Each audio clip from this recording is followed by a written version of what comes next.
Mister Collins बहुत अधिक बुद्धिमान व्यक्ति नहीं थे और उनकी शिक्षा भी उन्हें विशेष रूप से विवेकशील बनाने में सफल नहीं हुई थी। लेकिन अपनी ही दृष्टि में वे स्वयं को अत्यंत समझदार और व्यावहारिक व्यक्ति मानते थे। उनकी सबसे बड़ी कमजोरी थी अपने ही महत्व का बहुत अधिक एहसास। वो अपने जीवन की परिस्थितियों को लेकर इतना संतुष्ट थे कि उन्हें कभी ये विचार ही नहीं आता था कि कोई दूसरा व्यक्ति उन्हें हास्यास्पद भी समझ सकता है। मिस्टर बेनेट की संपत्ति का उत्तराधिकारी होने के कारण वो अपने आप को इस परिवार का लगभग स्वाभाविक सदस्य मानते थे और अब जब वो विवाह करने का निर्णय ले चुके थे तो उन्हें यह भी उचित लगा कि पत्नी के रूप में बेनेट परिवार की ही किसी बेटी को चुना जाए। उनका तर्क बहुत सीधा था। पहली बात, वो पहले से ही इस परिवार से संबंध रखते थे। दूसरी बात, विवाह के बाद लॉन्गबॉर्न की संपत्ति पर उनका अधिकार और भी सुखद पारिवारिक संबंध में बदल जाएगा।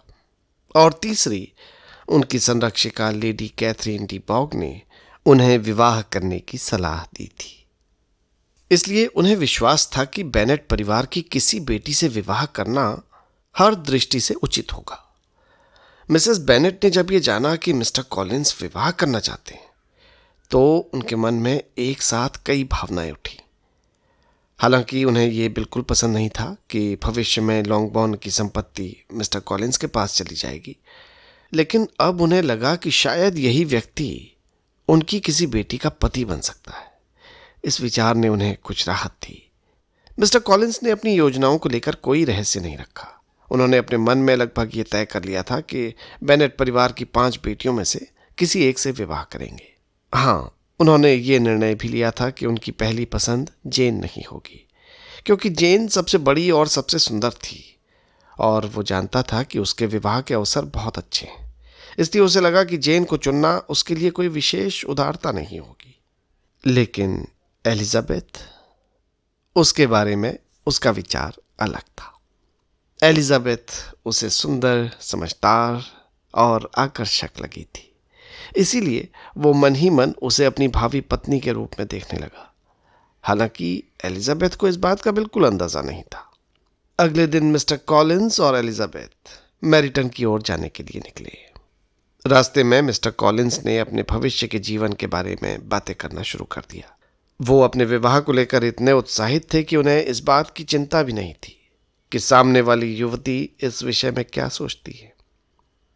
उन्हें विश्वास था कि किसी भी समझदार लड़की के लिए उनका विवाह प्रस्ताव अस्वीकार करना कठिन होगा। कुछ ही देर के बाद उनकी मुलाकात मिस्टर बिकहम से हुई। बिकहम को देखते ही मिस्टर कॉलिंस के चेहरे पर एक विचित्र गंभीरता आ गई। उन्होंने एलिजाबेथ से धीरे से पूछा, आप उस सज्जन को जानती हैं? एलिजाबेथ ने कहा, हाँ, मेरा उनसे परिचय है। वो मिस्टर बिकहम हैं।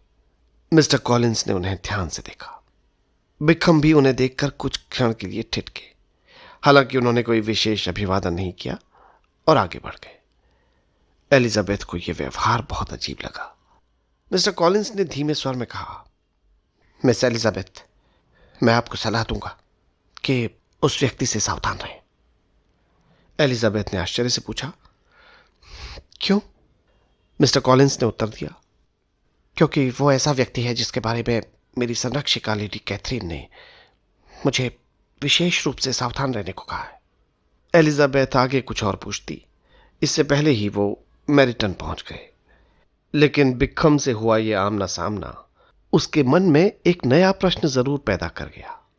बिकहम और मिस्टर कॉलिंस के बीच ऐसा क्या था जिसके कारण दोनों एक दूसरे से इस तरह बचते हुए दिखाई दे रहे थे?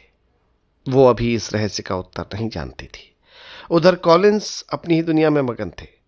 उन्हें विश्वास था कि उनका विवाह प्रस्ताव जल्द ही स्वीकार कर लिया जाएगा। उन्हें यह भी लगता था कि उनका पादरी होना, उनका भविष्य में लॉन्गबॉर्न की संपत्ति का स्वामी बनना और लेडी कैथरीन जैसी महान महिला का संरक्षण प्राप्त होना, ये सभी बातें किसी भी युवती के लिए अत्यंत आकर्षक होंगी। एलिजाबेथ के लिए हालांकि ये सब बिल्कुल अलग अर्थ रखता था। उसे अभी पता नहीं था कि ये अत्यंत आत्मविश्वासी सज्जन शीघ्र ही उसके सामने विवाह का प्रस्ताव रखने वाला है। और वो प्रस्ताव उसके लिए जितना गंभीर होगा उतना ही मनोरंजक भी। अगले दिन जब मिस्टर बेनेट का परिवार मैरिटन की ओर जा रहा था तो उनकी मुलाकात मिस्टर बिकम से हुई। मिस्टर बिकम भी उसी दिशा में जा रहे थे और शीघ्र ही वो एलिजाबेथ के साथ साथ चलने लगे। एलिजाबेथ के मन में एक बात को लेकर पहले से ही उत्सुकता थी।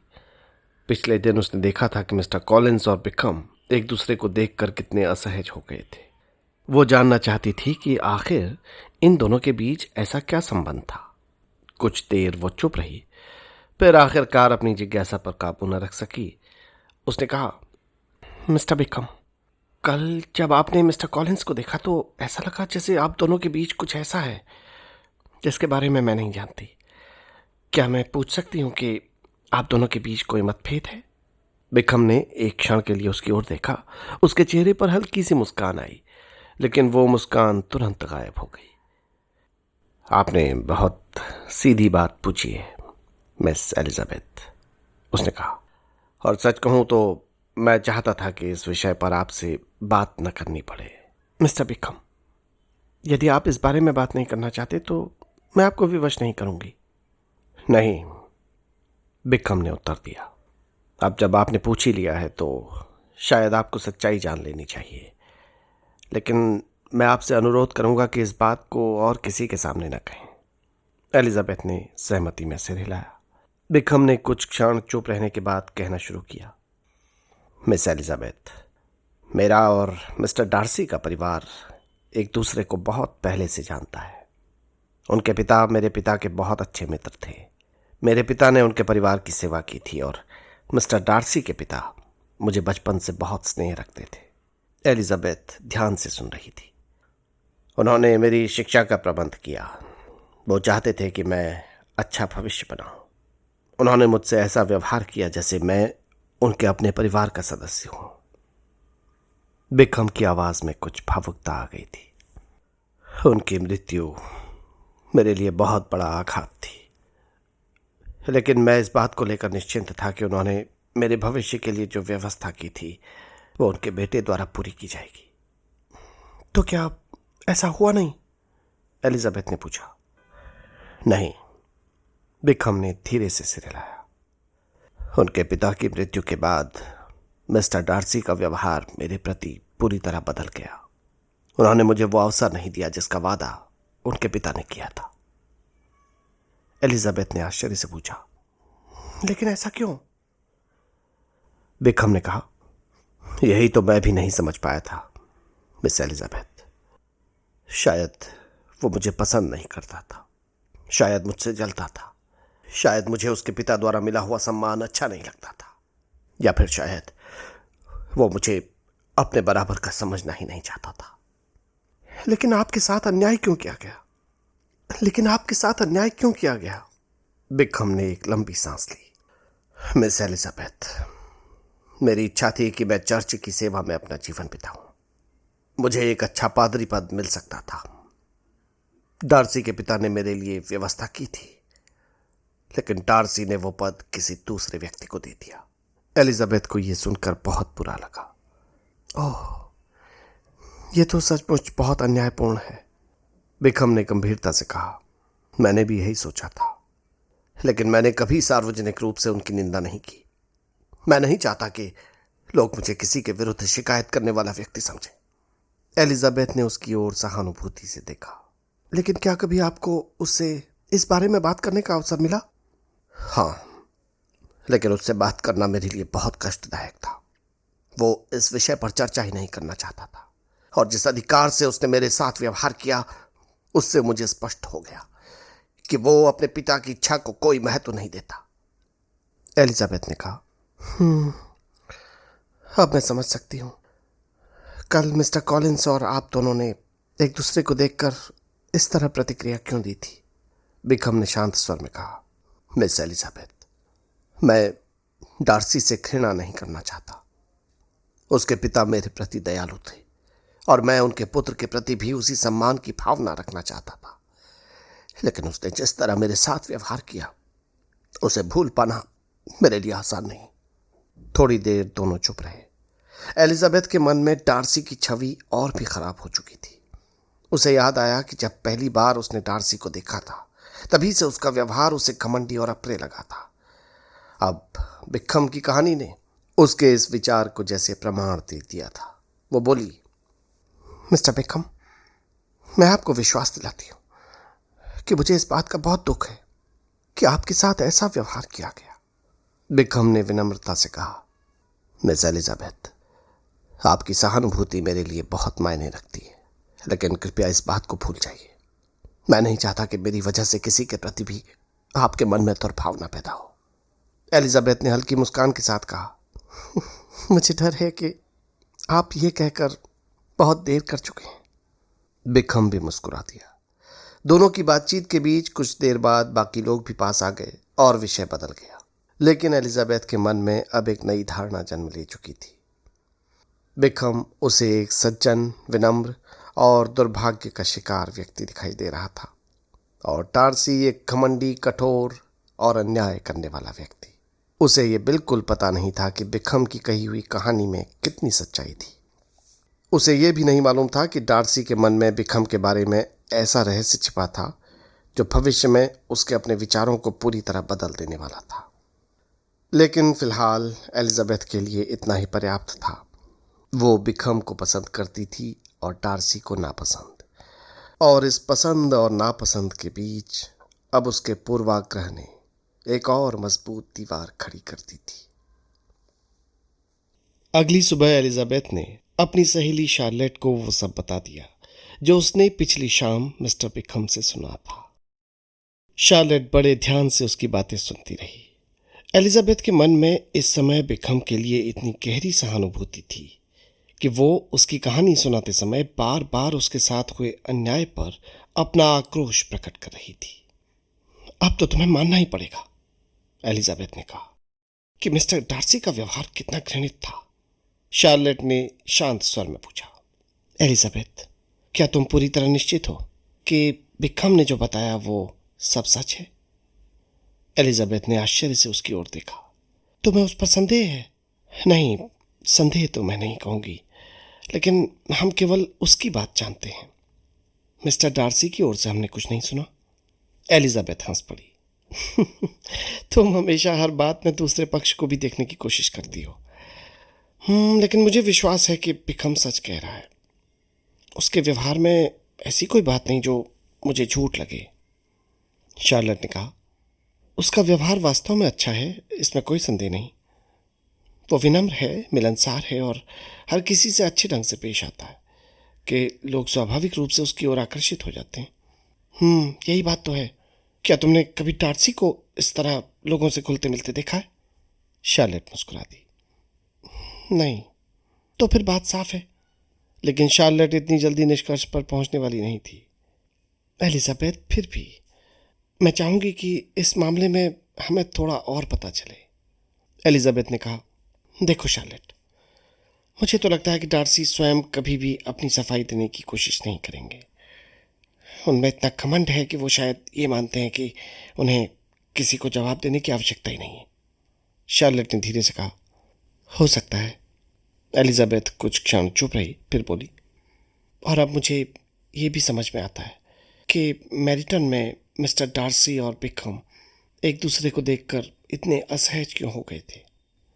लेकिन क्या ये भी संभव नहीं कि दोनों के बीच ऐसी कोई बात हो जिसके बारे में बिक्रम ने तुम्हें नहीं बताया? एलिजाबेथ ने तुरंत सिर हिला दिया। नहीं शार्लेट, मुझे ऐसा नहीं लगता। वो मन ही मन सोच रही थी कि शार्लेट डार्सी को कुछ ज्यादा ही निष्पक्ष दृष्टि से देखती है। तभी बातचीत का विषय धीरे धीरे मिस्टर बिंगली और जेन की ओर मुड़ गया। शार्लेट ने कहा, वैसे एलिजाबेथ, तुम्हारी बहन जेन को तो मिस्टर बिंगली बहुत पसंद करते हैं, इसमें कोई संदेह नहीं। एलिजाबेथ मुस्कुराई। हाँ, मेरी बहन भी उन्हें पसंद करती है, लेकिन समस्या तो यह है कि जेन अपनी भावनाएं किसी के सामने प्रकट नहीं करती। यही तो मैं कह रही हूँ एलिजाबेथ, अगर कोई लड़की अपने मन की बात बिल्कुल नहीं दिखाती तो कोई पुरुष कैसे जान सकता है कि वो उसे पसंद करती है? एलिजाबेथ ने उत्तर दिया, शार्लेट, तुम्हारी बात सही है, लेकिन जेन के स्वभाव को देखते हुए मैं भी यही चाहती हूँ कि वो कभी भी अपने प्रेम को बहुत खुलकर व्यक्त न करे। वो अपनी भावनाओं को बहुत गहराई से महसूस करती है, लेकिन उन्हें दिखाती नहीं है। शार्लेट ने गंभीरता से कहा, देखो एलिजाबेथ, मेरा मानना है कि अगर कोई लड़की किसी पुरुष से विवाह करना चाहती है तो उसे कभी कभी थोड़ा स्पष्ट भी होना चाहिए। एलिजाबेथ हंसते हुए बोली, अच्छा, तो क्या तुम कह रही हो कि मेरी बहन जेन को मिस्टर बिंगली के सामने जाकर अपने प्रेम का ऐलान कर देना चाहिए? नहीं, लेकिन कम से कम उसे इतना तो दिखाना चाहिए कि वो उनसे प्रसन्न है। एलिजाबेथ ने कहा, शार्लेट, जेन ऐसा नहीं कर सकती। वो किसी को धोखा देने या अपनी भावनाओं का दिखावा करने में विश्वास नहीं करती। शार्लेट ने कहा, जानती हूँ एलिजाबेथ, मैं जेन के स्वभाव का सम्मान करती हूँ, लेकिन देखो, विवाह के मामले में केवल भावनाएं पर्याप्त नहीं होती। कभी कभी परिस्थितियों को समझना भी आवश्यक होता है। एलिजाबेथ उसकी ओर देखने लगी। शार्लेट ने आगे कहा, सुनो एलिजाबेथ, अगर कोई पुरुष किसी लड़की को पसंद करता है तो भी वो तभी विवाह का निर्णय लेगा जब उसे विश्वास हो कि लड़की भी उसे चाहती है। पुरुष भी तो अपने भविष्य को लेकर निश्चित होना चाहते हैं। एलिजाबेथ ने उत्तर दिया, लेकिन अगर मिस्टर बिंगली सचमुच जेन से प्रेम करते हैं तो उन्हें उसके स्वभाव को समझना चाहिए। हाँ, मैं मानती हूँ एलिजाबेथ, लेकिन हर पुरुष इतना समझदार नहीं होता। दोनों थोड़ी देर तक इस विषय पर चर्चा करती रहीं। एलिजाबेथ अपनी बहन के प्रेम को लेकर आश्वस्त थी। उसे विश्वास था कि जेन और बिंगली के बीच जो भावनाएं जन्म ले चुकी हैं वो किसी न किसी दिन विवाह तक अवश्य पहुंचेंगी। लेकिन शार्लेट की सोच कुछ अधिक व्यावहारिक थी। वो जानती थी कि प्रेम और विवाह के बीच कई बार बहुत बड़ा अंतर होता है। उधर एलिजाबेथ को भी अभी इस बात का जरा भी अंदाजा नहीं था कि आने वाले दिनों में यही भावनाएं कितनी बड़ी उलझन का रूप लेने वाली हैं। और जहां तक मिस्टर डार्सी की बात थी, एलिजाबेथ के मन में अब उनके प्रति कोई नरमी नहीं बची थी। बिकहम की कहानी ने उसके मन में डार्सी की जो छवि बना दी थी वो अब लगभग एक सत्य बन चुकी थी। कुछ ही दिनों के बाद नेदरफील्ड में एक बड़ी दावत का आयोजन किया गया। बिंगली परिवार के घर में मेहमानों के आने जाने का सिलसिला शुरू हो गया और उस शाम का वातावरण विशेष रूप से उत्साहपूर्ण था। एलिजाबेथ के लिए ये शाम कुछ अलग थी। वो जानती थी कि मिस्टर डार्सी भी वहां होंगे। बिकहम से हुई बातचीत के बाद उसके मन में डार्सी के प्रति पहले से भी अधिक नाराजगी थी। फिर भी उसने निश्चय किया कि वो उनके प्रति अपने व्यवहार में कोई असभ्यता नहीं आने देगी। जब बेनेट परिवार नेदरफील्ड पहुंचा तो मिस्टर बिंगली ने उनका बहुत गर्मजोशी से स्वागत किया। जेन को देखते ही उनके चेहरे पर खुशी की चमक आ गई, लेकिन जेन की आदत के अनुसार उसके चेहरे पर कोई विशेष भाव नहीं दिखाई दिया। एलिजाबेथ ने मन ही मन सोचा, बेचारी जेन, अगर कोई उसके चेहरे को ध्यान से न पढ़े तो कभी समझ ही नहीं सकता कि उसके मन में क्या चल रहा है। थोड़ी देर के बाद सभी लोग बैठक में एकत्रित हो गए। मिस्टर डार्सी भी वहां थे। एलिजाबेथ ने उनकी ओर देखा तक नहीं, लेकिन वो इस बात से पूरी तरह अनजान नहीं थी कि डार्सी की निगाहें कई बार उसकी ओर उठ रही थी। उधर मिस कैरोलिन बिंगली हमेशा की तरह डार्सी के आसपास रहने का कोई अवसर नहीं छोड़ रही थी। वो उनसे बातें करने की कोशिश कर रही थी और उनके हर छोटे से छोटे शब्द पर विशेष ध्यान दे रही थी।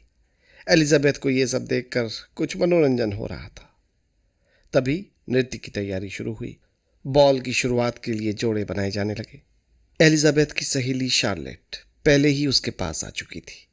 एलिजाबेथ ने शार्लेट से कहा, शार्लेट, मुझे उम्मीद है कि आज की शाम कम से कम इतनी शांतिपूर्ण होगी कि मुझे किसी अप्रिय व्यक्ति के साथ नृत्य न करना पड़े। शार्लेट ने मुस्कुराकर कहा, तुम्हें तुम्हें ऐसा कौन सा अप्रिय व्यक्ति मिल सकता है एलिजाबेथ? एलिजाबेथ ने हल्की निगाह से डार्सी की ओर देखा। वही। उसी समय मिस्टर कॉलिंस वहां आ पहुंचे। उन्होंने बड़े उत्साह से एलिजाबेथ को बताया कि उन्होंने उसके साथ नृत्य करने का निश्चय किया है।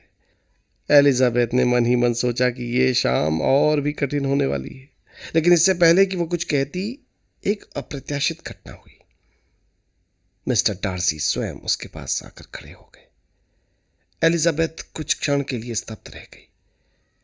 डार्सी ने विनम्रता से पूछा, मिस एलिजाबेथ, क्या आप मेरे साथ नृत्य करेंगी? एलिजाबेथ को विश्वास ही नहीं हुआ कि उसने सही सुना है। जिस व्यक्ति ने पहली मुलाकात में उसे नृत्य के योग्य भी नहीं समझा था, वही अब उससे नृत्य करने का अनुरोध कर रहा था। उसने एक क्षण के लिए सोचा कि मना कर दे, लेकिन फिर उसे लगा कि ऐसा करना शायद अनावश्यक कठोरता होगी। हाँ, उसने कहा, मैं आपके साथ नृत्य करूंगी। और दोनों नृत्य के लिए आगे बढ़े। लेकिन ये नृत्य जितना सुंदर दिखाई दे रहा था, उतना ही अजीब भी था। दोनों के बीच बातचीत लगभग ना के बराबर थी। थोड़ी देर तक केवल संगीत बजता रहा और वे चुपचाप नृत्य करते रहे। एलिजाबेथ को यह मौन असहज लग रहा था। आखिर उसने स्वयं बात शुरू की। मिस्टर डार्सी, क्या आप हमेशा ही इतना कम बोलते हैं? डार्सी ने उसकी ओर देखा। मैं उतना ही बोलता हूं जितना आवश्यक समझता हूं।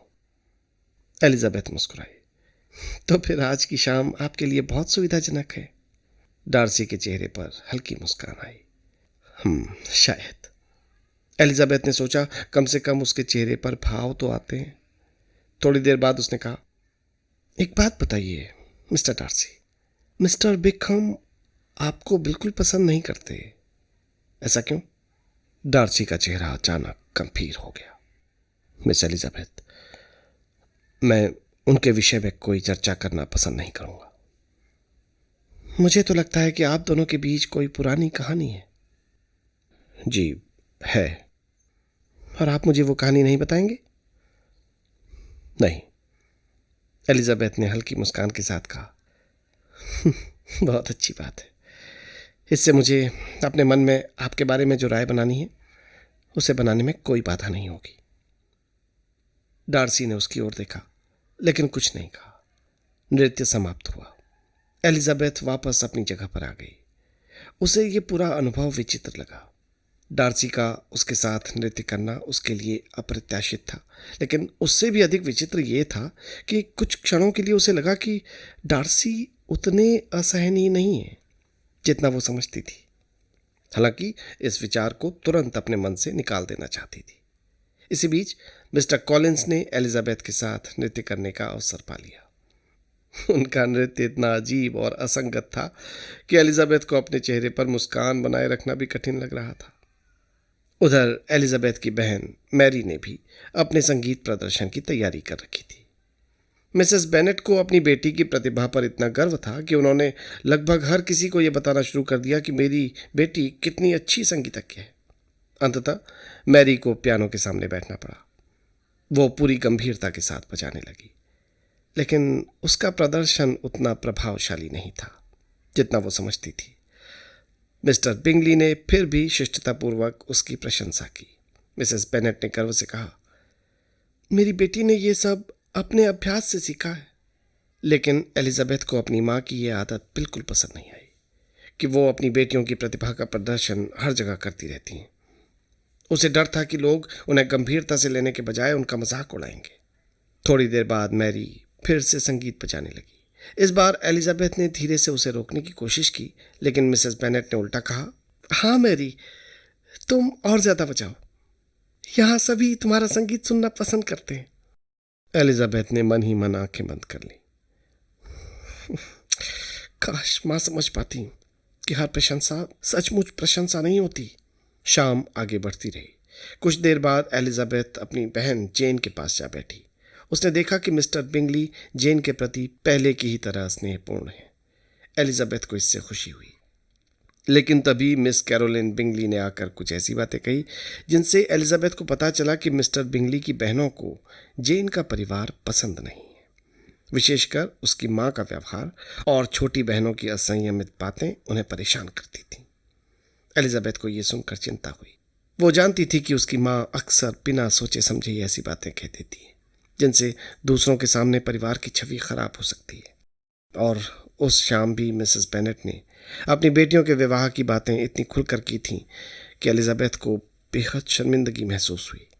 उसे डर था कि जेन के लिए यह सब नुकसानदायक हो सकता है, लेकिन जेन हमेशा की तरह शांत थी। उसने अपनी माँ की बातों को लेकर कोई शिकायत नहीं की। एलिजाबेथ ने अपनी बहन की ओर देखा और सोचा, जेन कितनी अलग है। वो दूसरों की कमियों को भी कितनी आसानी से क्षमा कर देती है। रात के अंत में जब बेनेट परिवार नेदरफील्ड से लौटने की तैयारी करने लगा तो एलिजाबेथ के मन में कई तरह के विचार उमड़ रहे थे। बेकहम की कहानी ने डार्सी के प्रति उसके मन में अविश्वास भर दिया था, लेकिन आज उसी डार्सी ने उसके साथ नृत्य किया था।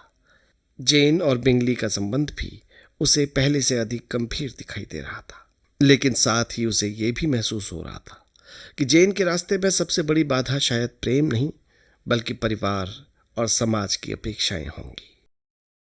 अगली सुबह नाश्ते के बाद मिस्टर कॉलिंस को एलिजाबेथ से अकेले में कुछ महत्वपूर्ण बात करनी थी। उन्होंने एलिजाबेथ की ओर बड़ी गंभीरता से देखा और कहा, मिस एलिजाबेथ, मुझे आशा है कि आप मेरी बातों का बुरा नहीं मानेंगी।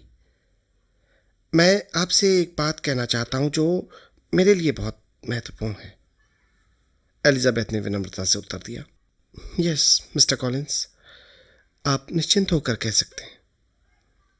मिस्टर कॉलिंस ने गला साफ किया। दरअसल मिस एलिजाबेथ, मेरे विवाह करने का निर्णय लगभग निश्चित हो चुका है।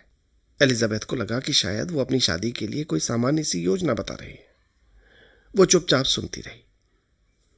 कॉलिंस ने आगे कहा, देखिए, आप जानती हैं मेरे पद और मेरी परिस्थिति को देखते हुए विवाह करना मेरे लिए बहुत आवश्यक है।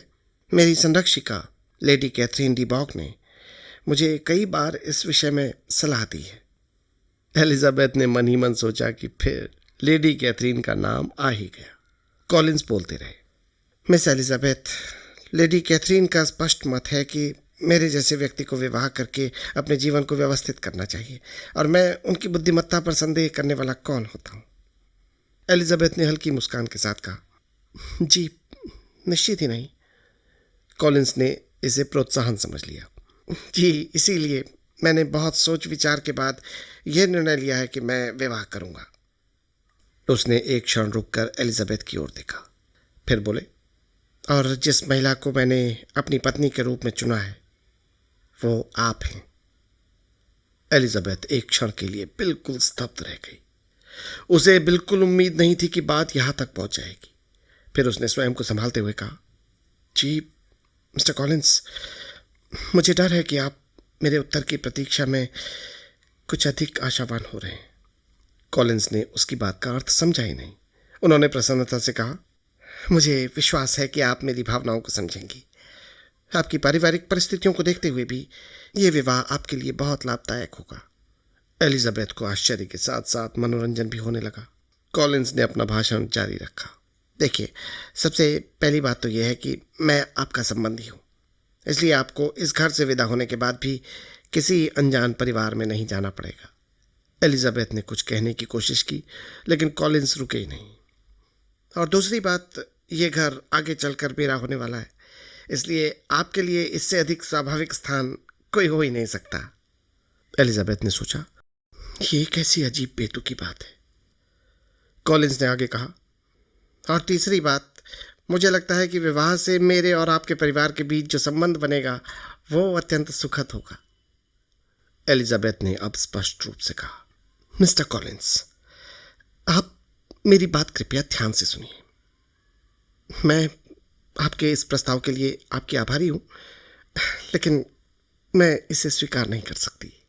कॉलिंस के चेहरे पर एक क्षण के लिए आश्चर्य दिखाई दिया। फिर उन्होंने मुस्कुराकर कहा, देखिए, आप मुझे केवल संकोच के कारण मना कर रही हैं। ऐसी बातों में लड़कियां अक्सर पहली बार में ऐसा ही करती हैं। एलिजाबेथ ने कहा, जी नहीं, मैं बिल्कुल संकोच नहीं कर रही हूं। मैं सचमुच आपका प्रस्ताव स्वीकार नहीं कर सकती। लेकिन कॉलिंस ने फिर भी इसे गंभीरता से नहीं लिया। मैं समझता हूं, शायद आप सोचती हैं कि मेरी आर्थिक स्थिति आपके योग्य नहीं है। नहीं मिस्टर कॉलिंस, ऐसा नहीं है। या शायद आपको लगता है कि मैं बहुत जल्दी निर्णय ले रहा हूं। नहीं। तो फिर? एलिजाबेथ ने शांत स्वर में कहा, मिस्टर कॉलिंस, मैं आपसे विवाह नहीं करना चाहती।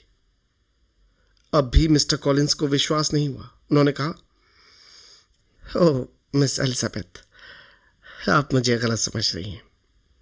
देखिए, मैं जानता हूँ कि लड़कियाँ ऐसे मामले में पहले थोड़ा विरोध करती हैं, लेकिन आप मुझे आश्वस्त कर सकती हैं कि आपके मन में वास्तव में मेरे प्रति कोई घृणा नहीं है।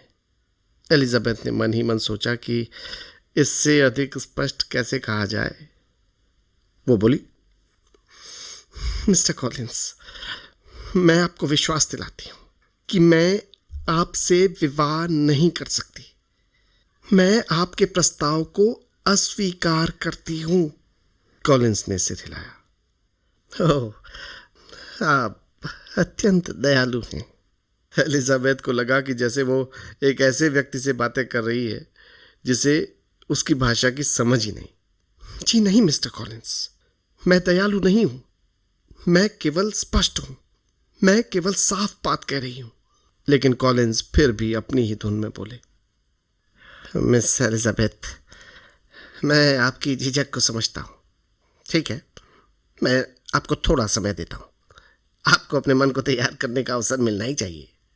अब एलिजाबेथ सचमुच परेशान हो गई। मिस्टर कॉलिंस, आप मुझे गलत समझ रहे हैं। देखिए, मैं आपको किसी प्रकार की आशा नहीं देना चाहती। मैं आपको पसंद नहीं करती और मैं आपसे विवाह नहीं कर सकती। मिस्टर कॉलिंस ने कुछ क्षण उसे देखा, फिर उन्होंने गंभीरता से कहा, मिस एलिजाबेथ, आपकी असहमति मुझे निराश जरूर कर रही है, लेकिन इससे मेरा निर्णय नहीं बदलता।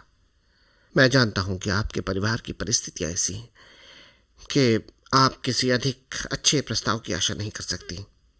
एलिजाबेथ को यह सुनकर क्रोध भी आया और हंसी भी।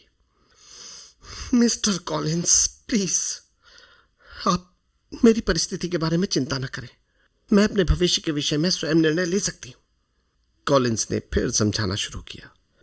देखिए मिस बेनेट, मैं आपको किसी भी तरह की असुविधा में नहीं डालना चाहता, लेकिन आपको ये समझना चाहिए कि मेरे प्रस्ताव को स्वीकार करना आपके लिए कितना उचित होगा। एलिजाबेथ ने दृढ़ स्वर में कहा, और आपको यह समझना चाहिए कि मेरे लिए इसे स्वीकार करना कितना अनुचित होगा।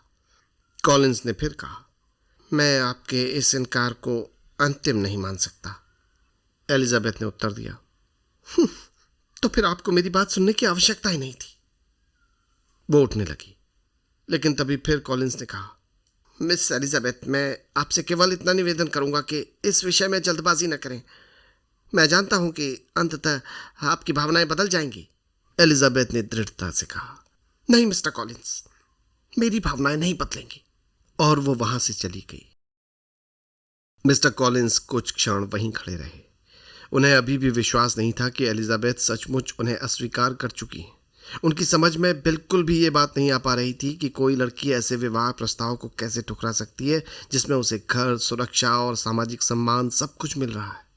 उनका अभी भी विश्वास था कि एलिजाबेथ ने केवल औपचारिक रूप से मना किया है और थोड़े समय के बाद वो उनके प्रस्ताव को स्वीकार कर लेगी। उधर एलिजाबेथ के लिए मामला बिल्कुल स्पष्ट था।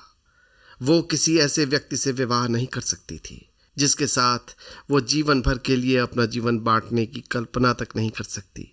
लेकिन उसे यह नहीं मालूम था कि मिस्टर कॉलिंस इतनी आसानी से हार मानने वाले नहीं थे और जल्द ही वो दूसरी बार उसके सामने अपना वही प्रस्ताव लेकर आने वाले थे। मिस्टर कॉलिंस के एलिजाबेथ को विवाह प्रस्ताव देने और उसके स्पष्ट रूप से मना कर देने के बाद भी उनके मन में यह विश्वास नहीं आया कि एलिजाबेथ सचमुच उन्हें अस्वीकार कर सकती है। उन्हें पूरा भरोसा था कि उसका इनकार केवल युवतियों की स्वाभाविक झिझक है और थोड़े समय के बाद वो अपना निर्णय बदल देंगी। लेकिन एलिजाबेथ के लिए मामला बिल्कुल स्पष्ट था। वो किसी भी कीमत पर मिस्टर कॉलिंस से विवाह नहीं करना चाहती थी। जब मिस्टर कॉलिंस ने एलिजाबेथ के इनकार की बात मिसेस बेनेट को बताई तो उन्हें जैसे विश्वास ही नहीं हुआ। क्या कहा? एलिजाबेथ ने तुम्हें मना कर दिया? जी मिसेस बेनेट, कॉलिंस ने शांत भाव से कहा। उन्होंने मेरे प्रस्ताव को अस्वीकार कर दिया है, लेकिन मुझे विश्वास है कि यह केवल उनका प्रारंभिक संकोच है। मिसेस बेनेट का चेहरा चिंता से भर गया। संकोच? इसमें संकोच की क्या बात है? एलिजाबेथ को तुम्हारा प्रस्ताव तुरंत स्वीकार कर लेना चाहिए था। वो तुरंत एलिजाबेथ के पास पहुंची। लिजी, तुमने मिस्टर कॉलिंस को मना क्यों कर दिया? एलिजाबेथ ने शांत स्वर में कहा, क्योंकि मैं उनसे विवाह नहीं करना चाहती थी। लेकिन तुम्हें करना ही होगा। नहीं मां, मैं ऐसा नहीं कर सकती। मिसेस बेनेट लगभग रोने लगी। एलिजाबेथ, अगर तुमने उन्हें स्वीकार नहीं किया तो तुम्हारा क्या होगा? तुम्हें तो मालूम है कि यह घर तुम्हारे पिता के बाद तुम्हारे पास नहीं रहेगा। मिस्टर कॉलिंस ही तो इसके उत्तराधिकारी हैं। एलिजाबेथ जानती थी कि यह बात सच है, लेकिन फिर भी उसका निर्णय नहीं बदल सकता था। हाँ मां, मैं जानती हूं कि हमारी परिस्थिति कठिन है, लेकिन केवल इसलिए कि भविष्य में यह घर हमारे पास नहीं रहेगा, मैं किसी ऐसे व्यक्ति से विवाह नहीं कर सकती जिसे मैं पसंद नहीं करती। मिसेस बेनेट ने झुंझला कर कहा। पसंद नहीं करती? कैसी बातें करती हो तुम? मिस्टर कॉलिंस एक पादरी हैं, उनके पास अच्छा घर है, अच्छी आय है, और वो तुम्हारे परिवार से ही संबंध रखते हैं। इससे अच्छा प्रस्ताव तुम्हें नहीं मिलेगा एलिजाबेथ। एलिजाबेथ ने दृढ़ता से कहा। मुझे नहीं पता मां, लेकिन मैं इतना जानती हूं कि मैं उनसे विवाह नहीं करूंगी। मिसेस बेनेट अब पूरी तरह परेशान हो चुकी थी। लिजी, तुम्हें मेरी बात माननी होगी। अगर तुमने ये प्रस्ताव ठुकरा दिया तो मैं तुमसे कभी बात नहीं करूंगी। एलिजाबेथ ने दुखी होकर कहा। मां, आप ऐसा क्यों कर रही हैं? देखिए, मैं आपको दुखी नहीं करना चाहती, लेकिन अपने पूरे जीवन का निर्णय मैं केवल आपकी इच्छा से नहीं ले सकती। अच्छा, तो तुम्हें अपनी मां की चिंता से अधिक अपने मन की चिंता है। नहीं मां, लेकिन विवाह ऐसा निर्णय है जिसे जीवन भर निभाना होता है। इसी बीच मिस्टर बेनेट वहां आ गए। मिसेस बेनेट ने तुरंत उनसे शिकायत की। मिस्टर बेनेट, अब आपको ही आपकी बेटी से बात करनी होगी। एलिजाबेथ मिस्टर कॉलिंस को स्वीकार करने से इनकार कर रही है। मिस्टर बेनेट ने एलिजाबेथ की ओर देखा। अच्छा, वैसे मुझे यह सुनकर बहुत खुशी हुई। मिसेस बेनेट ने आश्चर्य से कहा। खुशी? हां, क्योंकि अब मुझे अपनी बेटी के बारे में कम से कम एक बात का तो भरोसा है कि वो अपने मन की बात समझती है। मिसेस बेनेट ने नाराज होकर कहा। उफ, अगर एलिजाबेथ मिस्टर कॉलिंस से विवाह नहीं करेगी तो कौन करेगा? मिस्टर बेनेट ने गंभीरता से उत्तर दिया। शायद मिस्टर कॉलिंस को अपनी पत्नी स्वयं चुनने की अनुमति दी जानी चाहिए, और मैं इतना अवश्य समझता हूं कि एलिजाबेथ उस विवाह से खुश नहीं होगी। मिसेस बेनेट ने लगभग रोते हुए कहा। अगर एलिजाबेथ ने यह प्रस्ताव ठुकरा दिया तो जेन को मिस्टर कॉलिंस से विवाह करना होगा। मिस्टर बेनेट मुस्कुराए। जेन भी इस प्रस्ताव को स्वीकार करेगी, ऐसा मुझे बिल्कुल नहीं लगता। तो फिर मैरी शायद इस विषय में तुमसे अधिक उत्साहित हो, उन्होंने व्यंग्यपूर्वक कहा। लेकिन मुझे संदेह है कि मिस्टर कॉलिंस उसे स्वीकार करेंगे। मिसेस बेनेट को अपने पति का यह मजाक बिल्कुल पसंद नहीं आया। आप हमेशा मेरी परेशानियों का मजाक उड़ाते हैं, मिस्टर बेनेट ने शांत स्वर में कहा। मैं तुम्हारी परेशानियों का मजाक नहीं उड़ा रहा, मैं केवल इतना कह रहा हूं कि एलिजाबेथ को अपनी इच्छा के विरुद्ध विवाह करने के लिए मजबूर नहीं किया जाना चाहिए। यह सुनकर मिसेस बेनेट और अधिक उत्तेजित हो गई। अच्छा, तो आप मेरी बेटी को बर्बाद होने देंगे? अगर मिस्टर कॉलिंस से विवाह करना ही उसकी बर्बादी है तो हां, मैं उसे उस बर्बादी से बचने दूंगा। एलिजाबेथ अपने पिता के इस उत्तर से भीतर ही भीतर बहुत प्रसन्न हुई। मिसेस बेनेट अंततः अपनी बेटियों के भविष्य को लेकर विलाप करती हुई कमरे से चली गई। लेकिन मिस्टर बेनेट और एलिजाबेथ दोनों अच्छी तरह जानते थे कि समस्या अभी पूरी तरह समाप्त नहीं हुई है। मिस्टर कॉलिंस के विवाह प्रस्ताव को एलिजाबेथ द्वारा अस्वीकार किए जाने के बाद घर का वातावरण कुछ समय के लिए असहज हो गया। मिसेस बेनेट अभी भी इस बात को स्वीकार नहीं कर पा रही थी कि उनकी बेटी ने इतना उपयुक्त प्रस्ताव ठुकरा दिया। एलिजाबेथ भी इस घटना को लेकर परेशान थी, लेकिन उसे अपने निर्णय पर जरा भी पछतावा नहीं था। उसी समय एक ऐसी घटना घटी जिसने सबका ध्यान किसी और दिशा में मोड़ दिया। नेदरफील्ड से एक पत्र आया। पत्र जेन के नाम था। पत्र लिखने वाली थी मिस कैरोलिन बिंगली, यानी मिस्टर बिंगली की बहन। जेन ने पत्र खोला और पढ़ना शुरू किया। एलिजाबेथ उसके पास बैठी थी। पत्र पढ़ते पढ़ते जेन के चेहरे पर धीरे धीरे चिंता और उदासी के भाव आने लगे। एलिजाबेथ ने पूछा, क्या हुआ जेन? पत्र में क्या लिखा है? जेन ने कुछ क्षण चुप रहकर कहा, मिस बिंगली लिखती हैं कि वो लोग जल्द ही लंदन जा रहे हैं। लंदन? हाँ, पूरा परिवार कुछ समय के लिए वहां रहने वाला है। एलिजाबेथ को यह सुनकर आश्चर्य हुआ। लेकिन मिस्टर बिंगली भी उनके साथ जा रहे हैं? हाँ। एलिजाबेथ ने जेन के चेहरे की ओर देखा। वो समझ सकती थी कि यह खबर उसकी बहन के लिए कितनी महत्वपूर्ण थी। मिस कैरोलिन ने अपने पत्र में लिखा था कि बिंगली परिवार के लंदन जाने का निर्णय लगभग निश्चित हो चुका है और वहां उनके कई मित्र और परिचित रहते हैं। उसने ये भी संकेत दिया था कि मिस्टर बिंगली का नेदरफील्ड लौटने का कोई निश्चित कार्यक्रम नहीं है। लेकिन पत्र की सबसे महत्वपूर्ण बात अभी बाकी थी। मिस कैरोलिन बिंगली ने लिखा था कि मिस्टर बिंगली की बहनें अपने भाई के भविष्य को लेकर बहुत उत्साहित हैं और उन्हें आशा है कि लंदन में उनके भाई का परिचय ऐसे परिवारों से होगा जिनसे संबंध स्थापित करना अधिक लाभदायक होगा। एलिजाबेथ ने पत्र पढ़कर कहा, जेन, अब तो ये साफ है कि वे लोग तुम्हें अपने भाई के योग्य नहीं समझते। जेन ने तुरंत सिर हिलाया। नहीं नहीं एलिजाबेथ, ऐसा मत सोचो। मुझे नहीं लगता कि मिस कैरोलिन का ऐसा कोई मतलब है। जेन, तुम्हें किसी की बुराई बर्दाश्त नहीं। जेन मुस्कुराई, लेकिन उसकी आंखों में उदासी साफ दिखाई दे रही थी। एलिजाबेथ, हो सकता है कि मिस्टर बिंगली सचमुच लंदन में कुछ समय रहना चाहते हो, लेकिन इसका अर्थ ये नहीं कि वो हमें भूल जाएंगे। एलिजाबेथ ने कहा। जेन, लेकिन अगर वो तुम्हें सचमुच पसंद करते तो इतने लंबे समय के लिए तुमसे दूर जाने का निर्णय इतनी आसानी से कैसे ले लेते? जेन ने कोई उत्तर नहीं दिया। वो स्वयं भी इस प्रश्न का उत्तर नहीं जानती थी। कुछ देर के बाद उसने कहा, शायद मैं उनकी भावनाओं को लेकर बहुत अधिक आशावान थी। एलिजाबेथ ने उसकी ओर देखा। जेन, तुम उनसे प्रेम करती हो, इसमें कोई संदेह नहीं, और मुझे पूरा विश्वास है कि वो भी तुम्हें पसंद करते हैं। अगर वो मुझे सचमुच पसंद करते हैं तो वे मेरे पास लौटेंगे।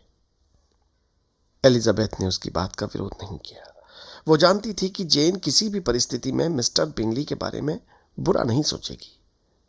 कुछ समय बाद मिस्टर कॉलिंस ने घोषणा की कि अब उनके लिए नेदरफील्ड से विदा होने का समय आ गया है।